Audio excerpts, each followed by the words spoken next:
በዓለም ላይ ትልቅ የነዳጅ ክምችት ያላት ሀገር የትኛዋ ትመስላችኋለች? ሳዑዲ አረቢያ ወይስ ሩሲያ? አይደለም፣ መልሱም ቬንዙዌላ ናት። ነገር ግን ይህች ሀገር ዛሬ ያለችበት ሁኔታ ለሰው ልጅ አእምሮ የሚከብድ እንቆቅልሽ ሆኗል። በአንድ ወቅት የላቲን አሜሪካ ፓሪስ ትባል የነበረችው ሀገር ዛሬ እንዴት ወደ ሲኦል ደጃፍ ተቃረበች? ዛሬ የቬንዙዌላን የከፍታና የዝቅታ አስገራሚ ታሪክ እንፈትሻለን።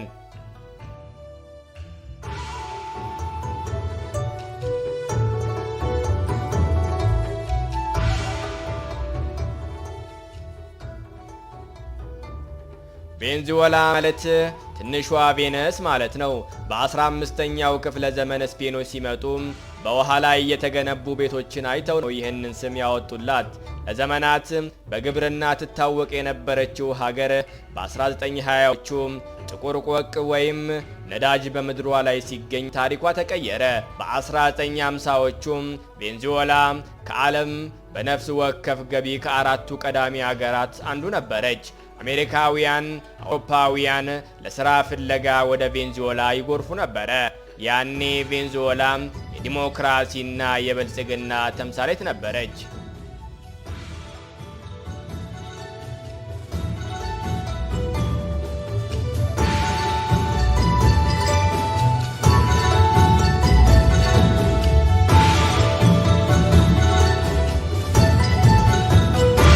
ግን ይህ ብልጽግና ለጥቂቶቹ ብቻ ነበረ።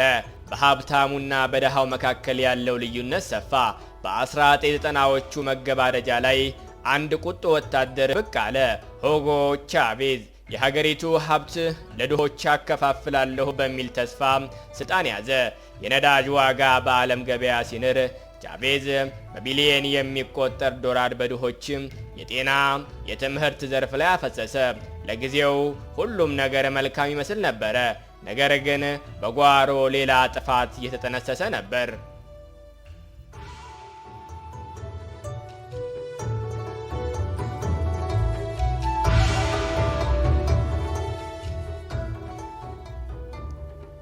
እንደ ኢሮፒያን አቆጣጠር በ2013 ቻቬዝ ሲሞት ምክትሉ ኒኮላስ ማዱሮ ስልጣኑን ተረከበ።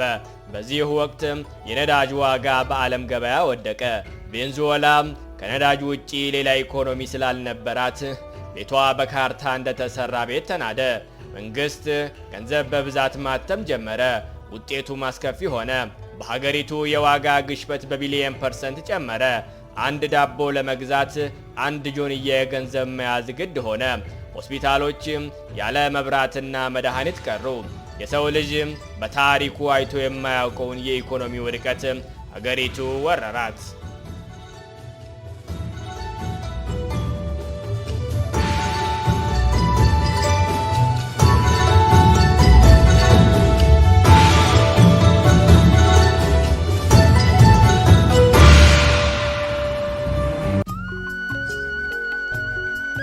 ዛሬ ቬንዙዌላ የሰላም ሀገር ሳትሆን የለቅሶ ምድር ሆናለች።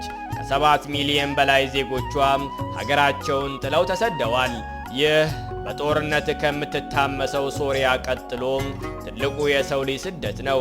በፖለቲካ ረገድ ማዱሮ በስልጣን ላይ ለመቆየት በሚያደርጉት ጥረት የሰብአዊ መብት ጥሰቶች፣ ግድያዎች በስፋት እየተፈጸሙ ይገኛሉ። የዓለም መንግስታት ማዕቀብ ቢጥሉም ህዝቡ ግን አሁንም በመከራ ውስጥ ይገኛል።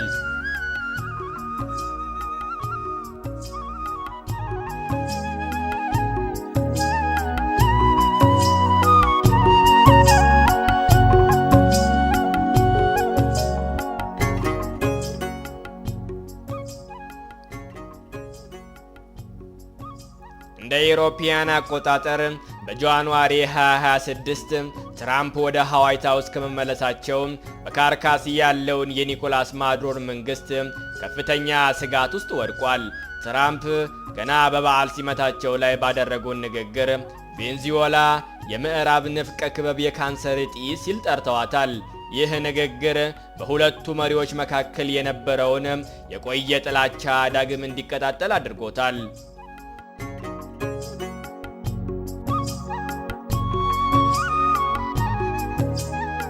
የክብር ዘመናቸውን የጀመሩት ትራምፕ በቬንዙዌላ የነዳጅ ኢንዱስትሪ ላይ ከፍተኛ ጫና ማክሲመም ፕሬዠር የተሰኘውን ፖሊሲ በከፍተኛ ፍጥነት መልሰውታል። አሜሪካ የቬንዙዌላን ነዳጅ የሚገዛ ማንኛውም አካል ከባድ ቅጣት እንደምትጥል በማወጇ የቬንዙዌላ ኢኮኖሚ ልክ እንደ ቆመ ሰዓት እየተንገታገተ ይገኛል።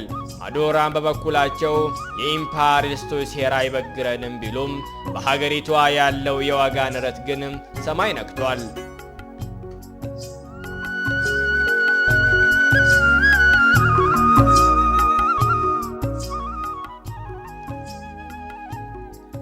ይህ ፍጥጫ በሁለቱም ሀገር መካከል ብቻ የተገደበ አይደለም። ትራምፕ ማዱሮን ለማውረድ የባህር ኃይል ከበባ ደብል ብሎኬድ ሊያደርግ እንደሚችል ፍንጭ ሲሰጥ፣ የቬንዙዌላ ወዳጆች የሆኑት ሩሲያና ቻይና የጦር መርከቦቻቸውን ወደ ካሪቢያን ባህር አስጠግተዋል። ይህ አካባቢ በማንኛውም ሰከንድ ወደ ጦርነት ሊቀየር የሚችል የባሩድ ክምር እንደሚመስል አድርገውታል።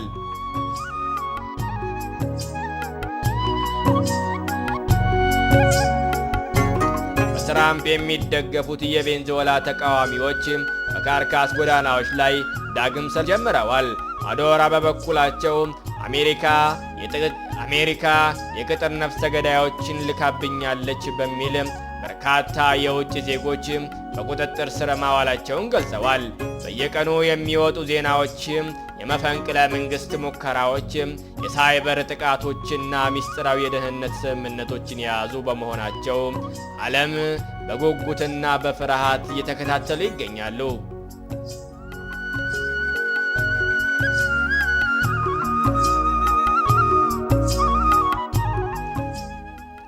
አሁን በ2026 ዓለም የሚጠብቀው አንድ ጥያቄ ብቻ ነው። ትራምፕ ወደ ወታደራዊ እርምጃ ይገባል ወይስ ማዱሮ በኢኮኖሚ ማነቆ ተንበርክኮ ስልጣን ይለቃል? ሁለቱም መሪዎች ቃላቸውን ሳያጥፉ ሳይለሳለሱ በመቆማቸው የቬንዙዌላ ጉዳይ በዚህ ዓመት ትልቅ የፖለቲካ ትርኢት ሆኖ ቀጥሏል። ቬንዙዌላ አሁንም በውጥረት በረሃብና በኃያል ትንቅንቅ መሃል ሆና የነገዋን ተስፋ በስጋት እየጠበቀች ትገኛለች።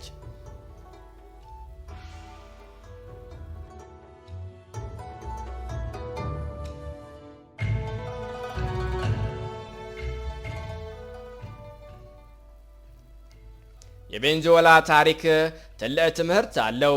የተፈጥሮ ሀብት ብቻውን ሀገር እንደማያበለጽግ፣ ይልቁንም መልካም አስተዳደርና የሕግ የበላይነት ከሌለ ገነት የነበረችው ሀገር ወደ ሲኦል ልትቀየር እንደምትችል ምስክር ነው። የቬንዙዌላ ዳግም ታገግም ይሆን? ለጊዜው መልሱ ከባድ ቢሆንም የሕዝቧ ጽናት ግን ተስፋ ያጭራል። ስለዚህ ታሪክ ምን ያስባሉ? አስተያየቶን በኮሜንት ያጋሩን። ቪዲዮው ከተመቻችሁ ላይክ እና ሰብስክራይብ ማድረጉን አይርሱ። በሚቀጥለው ቪዲዮ እስከምንገናኝ ሰላም ቆዩ።